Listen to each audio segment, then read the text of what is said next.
Right, my personal background, I was born and brought up on a small Welsh sort of mixed hill farm in the Swansea Valley, a little village called Davies. I left school when I was 16 to go back on the farm because we also had a milk ground. We used to be producer retailers. We used to bottle all our own milk and sell it on our own milk ground. So unfortunately then I had an accident on the farm which curtailed my farming activities at the time and ended my rugby career, which I don't know which was the most disappointing, but it had quite an impact on my life. And then I sort of decided then to go out into the big bad world and, you know, find myself a proper job, and basically ever since I've been working in agriculture in one form or another. Well, my Nuffield experience has been it's been quite a varied experience, to be honest. It's certainly been very interesting, it's been eye-opening, and certainly educational as well. And probably, if I'm just looking at the experience itself, what it's sort of really sort of highlighted, if you like, is the amount of interested people that seem to be dotted all over the world connected to agriculture, and just the sheer variety of things that you've seen, you know, and things that I've seen that otherwise I never would have seen, if you like.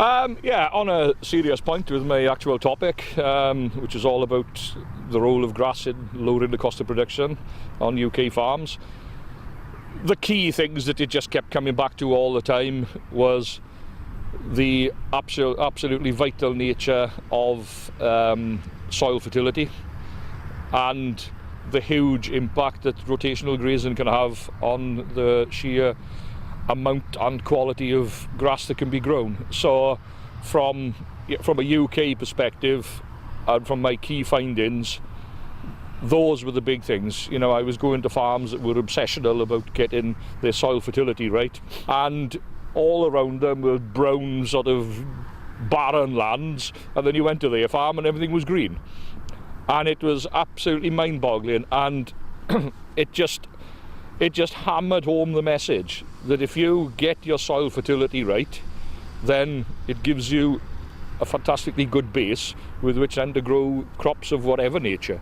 And then the rotational grazing, you know, that's something they were doing, okay, on a long-term basis. Like this farm had 90 paddocks, you know, so they only graze them 4 times in a year because obviously, you know, they don't have the rainfall, so, you know, the regrowth was slow.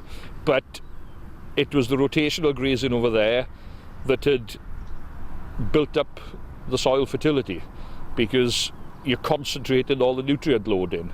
And I think that those are definitely the 2 take-home messages, practical messages for UK farmers, is get your soil fertility right, rotationally graze, and you'll see the benefits.